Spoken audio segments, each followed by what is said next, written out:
Well, ladies and gentlemen, it seems we are at the business end of the Ethnic Business Awards. And I would like to ask the Honourable Ian MacFarlane, the Minister for Industry, Tourism and Resources, to join me on stage to present the Initiative Award.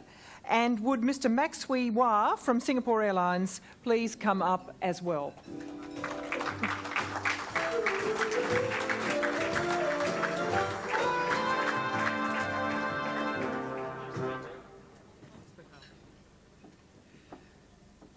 Thank you very much, Geraldine, and to Joseph Asaf and his wife Angela, our hosts tonight, judges, of course. And I'm not sure who put Carla's Impati next to my wife. She needs no encouragement to get involved in fashion.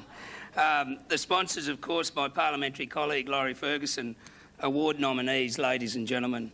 Thank you very much for the very kind invitation to attend tonight. Of course, I don't know a great deal about Sydney, except the best thing that Sydney's ever had I now have, and that's my wife, who was born here. But it is, of course, very much the multicultural heartland of Australia. And in the times that I visit here, it impresses me with its cultural diversity and its energy. The Prime Minister, John Howard, of course, has asked me to express his disappointment at missing these awards. He has attended in the past, and God willing, will attend in the future. He's asked me to pass on a short message from him. He says, "It gives me great pleasure to send my good wishes on the occasion of the 2002 Ethnic Business Awards. I understand the awards were first held in 1988, making this the 14th consecutive year in which this occasion has provided an opportunity to acknowledge and celebrate the contribution which ethnic business has made to Australia. Over the past 100 years, Australia has benefited enormously from the rich cultural traditions and the enterprising spirit of the people who have migrated here from over 140 countries. The importance of such events as the Ethnic Business Awards cannot be emphasised enough. Such occasions promote understanding and the appreciation of the contributions of overseas-born Australians within the wider community, maintaining and strengthening the social cohesion that Australia enjoys. It is through efforts such as these that we can remain one of the most harmonious and culturally diverse countries in the world. The organisers and sponsors of the 2002 Ethnic Business Awards are to be commended for their efforts.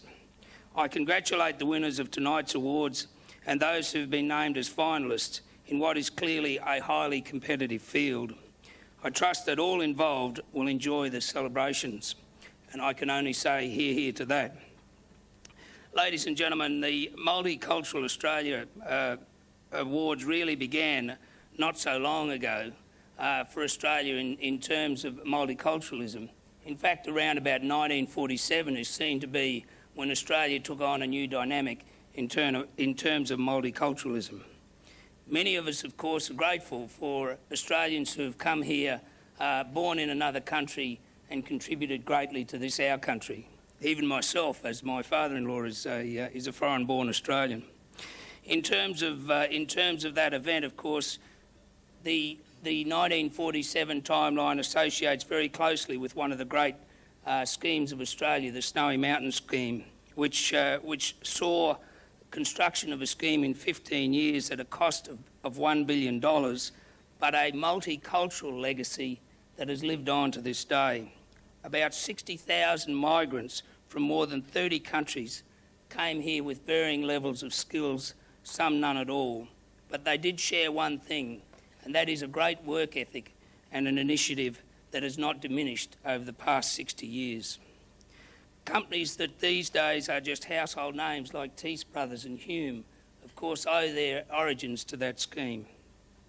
Our government continues to this day to encourage skill migration to Australia, and the Skilled Stream program targets migrants who have key skills and outstanding abilities in terms of their potential contribution to Australia.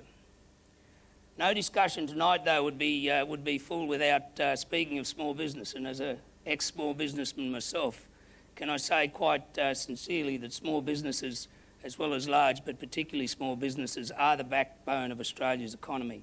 Some 1.2 million small businesses are established in Australia, But the interesting statistic of that is that the Sydney University of Technology has conducted a study which found that half of all small businesses could be described as ethnic. That is, that they are owned and operated by first or second generation migrants. I think that is an outstanding example of the contribution that ethnic Australians have made to the business community as a whole. Of course, in terms of my own department, Oz Industry, we continue to encourage small business and large through a whole range of programs which are designed at ensuring that Australia continues to not only have sound businesses, but to have sound, innovative businesses. Can I thank you again for having me to these awards tonight? As I said, the depth of the contribution of businesses cannot be overstated. It is an honour to be part of an evening that rewards a new generation of entrepreneurs, and can I congratulate all nominees. Your commitment, your achievement and your gains have been a great inspiration to us all. Thank you very much.